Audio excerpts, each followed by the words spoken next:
Sir Ramzan का पाक महीना चल रहा है और हम सभी जानते हैं कि बहुत सारे नियमों का हमें इसमें पालन करना होता है। और रमजान से सर मुझे ध्यान आ रहा है कि जब हलाल की बात आती है लोगों के बीच में एक डिबेट सी छिड़ जाती है कि भाई ये वो है।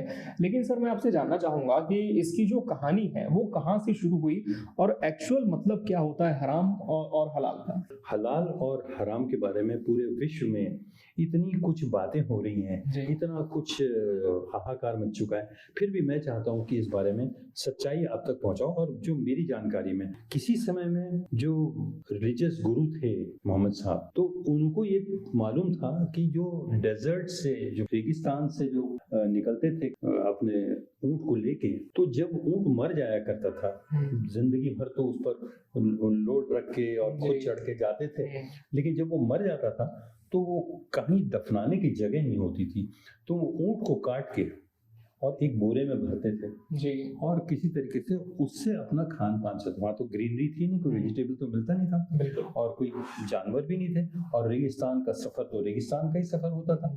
तो रेगिस्तान में इस तरीके से वो ऊंट पे ही, मतलब ऊंट का वो ढो के मीट, मरे हुए ऊंट का, वो दूर दूर तक ले जाते थे, और जब जरूरत पड़ती थी उसमें से मीट निकालते थे, उसको गर्म करके और उसको खाते थे। तो ये एक ऐसी प्रथा थी जिसके बारे में लोग एड्रेस नहीं कर सकते थे कुछ, लेकिन उन्होंने ये चीज को रियलाइज किया कि नहीं, मीट जो है वो फ्रेश होना चाहिए, और इस फ्रेश के कंसेप्ट से बना हलाल। हलाल का मतलब होता है फ्रेश। ये बात अलग है कि उसको रिलीजियस बैकग्राउंड में ये कहा जाता है कि वो मीट जहाँ पर उसको जो है धीरे धीरे करके उसको यहाँ से काटना चाहिए और कलमा पढ़ना चाहिए, सब करना चाहिए, वो रिलीजियस बैकग्राउंड है। ये कहा जाता है कि जब आप मटन को खाते हैं, जब ज़िबा करते हैं, यहाँ से काटते हैं, तो वो जानवर जो है वो धीरे धीरे करके मरता है, और धीरे धीरे करने के मरने के पीछे एक साइंटिफिक बैकग्राउंड ये लोग सोचते थे, लोग कहते भी थे, और मुझसे भी लोगों ने कहा कि इसमें तो जानवर बहुत तड़पता है और आप बोलते हो कि अल्लाह का नाम लेके काट रहे हैं और ये कर रहे हैं, लेकिन ये बड़ा विभत्स है, बहुत गंदा है। तो मैंने इसके बारे में भी पढ़ने की कोशिश की। जो मुझे जानकारी मिली वो ये थी कि जब आप इस तरीके से ज़िबा करते हो तो जो ब्लड है वो पूरा बह जाता है जानवर का। जब बह जाता है जानवर का तो उसमें रहे हुए टॉक्सिन और उसमें रखा बाकी चीजें, एंटीबायोटिक जो भी दिया गया हो, तो वो सब चीजें ब्लड के रास्ते से निकल जाती हैं। उसके बाद आप उसको काटते हो, इसलिए वो बेहतर है।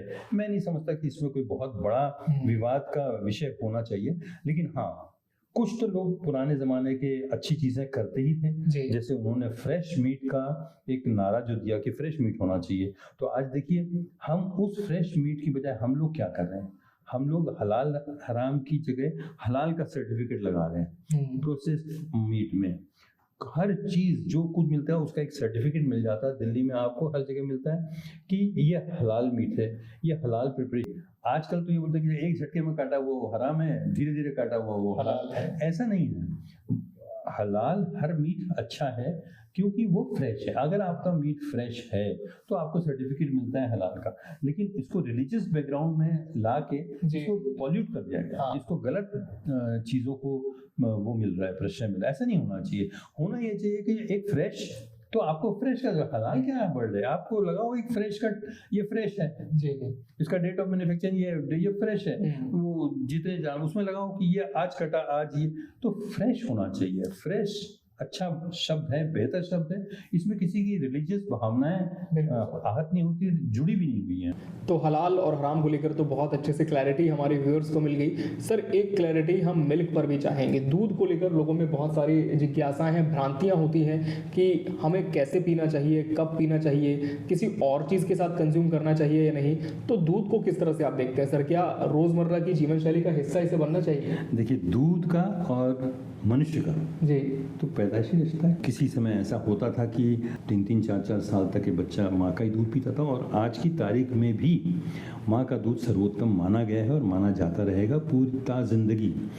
लेकिन अब की धारणाएं कुछ ऐसी हो गई हैं कि दूध के बारे में इतना दुष्प्रचार हो चुका है, विदेशों ने इतना दुष्प्रचार किया।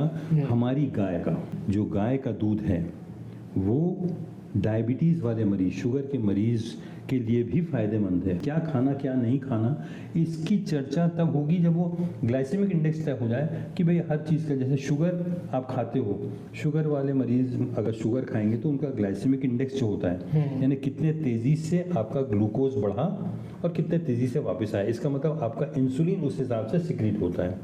तो ऐसा एकदम से स्पाइक में ग्लूकोज का बढ़ना अच्छा नहीं माना जाता, अच्छा नहीं होता है किसी बीमारी के लिए। तो डायबिटीज़ वाले मरीजों को हमेशा ऐसा खाना खाने की हिदायत दी जाती है कि वो उनका शुगर धीरे धीरे बढ़े और धीरे धीरे कम हो जाए, तो दवाई का असर भी उसी प्रकार हो।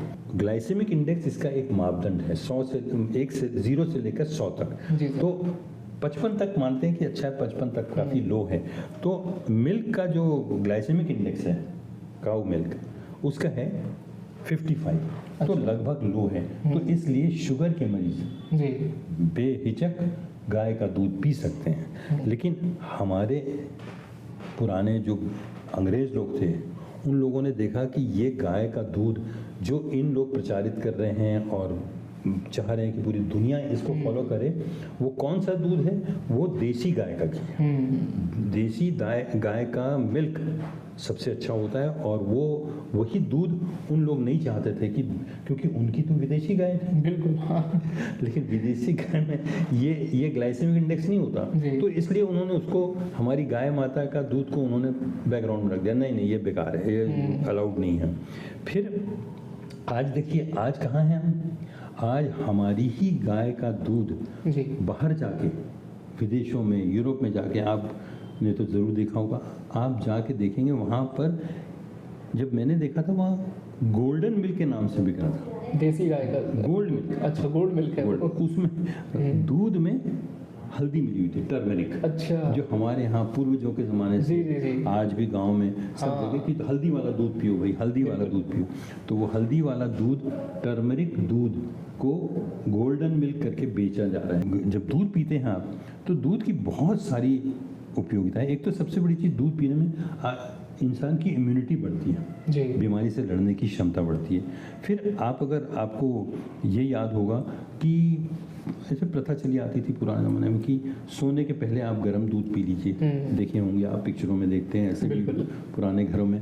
तो ये गर्म दूध क्यों पिलाया जाता है, गर्म दूध पिलाने से फ़ायदा क्या है? तो इस पर भी बहुत साइंटिफिक रीज़न है। पुराने लोग, पुरानी धारणाएं, पुरानी मान्यताएं में कितना दम था, कितनी सत्य थी। वो गर्म जब दूध को आप करते हैं तो उसमें एक तत्व होता है जो ट्रिप्टोफेन, जिसमें नींद का असर होता है, जिसमें डोपामीन लिबरेट होता है, तो इसलिए आपको उससे नींद आती है। इसलिए दूध पी के, पुराने ज़माने देखे, और दूध आप गांव में निकले तो चौरस्ते पे दूध के ग्लास से साथ रात को दूध पी के फिर सोते थे सब लोग, दूध और जलेबी, तंदुरुस्त रहते थे। तो इस तरीके से गर्म दूध जो है उसकी वैल्यू थी। और दूसरा फ़ायदा दूध में ये भी है कि दूध आपकी रिप्रोडक्टिव क्षमता को भी बढ़ाता है। अच्छा। तो दोनों में, मेल्स एंड फीमेल्स दोनों में ही उपयोगी होता है।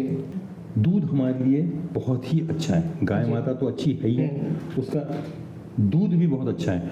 आपको एक चीज़ बड़ी इंटरेस्टिंग मुझे याद आ गई, मैं आपको बताता हूँ कि दूध जो है सिर्फ यही नहीं कि पीने से अच्छा, दूध शरीर में लगाया भी जाता है। आजकल आप देखेंगे ब्यूटी के लिए आप देखिए, वो निविया का वो आता है, उसमें मिल्क लिखा रहता है, उसमें प्रचारित करते हैं क्लिनसिंग मिल्क। हम लोग ये सुन लेते हैं प्रोग्राम, फिर देखते हैं कि अरे यार मिल्क तो इतना फायदेमंद है, तो चलो उसमें मिल्क डाल दो, तो वो तो उनका बिजनेस ब्रांडिंग चलता है। लेकिन आपको ख्याल होगा, बहुत पहले क्लियोपेट्रा की आप कहानी सुनते होंगे, इजिप्ट की क्लियोपेट्रा की महारानी जो थी, वो स्नान दूध से करती थी। शायद बहुत से लोगों को नहीं, लेकिन वो मशहूर इसलिए थी कि वो दूध से स्नान करती थी, और दूध से स्नान करने से उसकी स्किन, उसकी टेक्सचर और उसकी खूबसूरती में 4 चांद लग जाते थे, ऐसा लोगों का मानना है। अब होता है कि नहीं होता है वो कहना मुश्किल है, वो आप आजमा के देख सकते हैं। दूध वैसे जख्मों में भी, एक्जिमा वाले में लगाते हैं लोग, दूध बहुत अच्छी चीज़ है। तो सर, इसमें शक्कर डाल के पीने से क्या कोई इसकी हानि होती है? देखिए, मैं हमेशा ये कहता हूँ कि दूध वैसे ही पीना चाहिए, उसमें कुछ भी, मैंने हल्दी डाल रहे हैं आप तो बहुत अच्छा है, क्योंकि एंटीसेप्टिक भी है, इम्यूनिटी भी बढ़ती है, लेकिन उसमें शक्कर नहीं डालिए।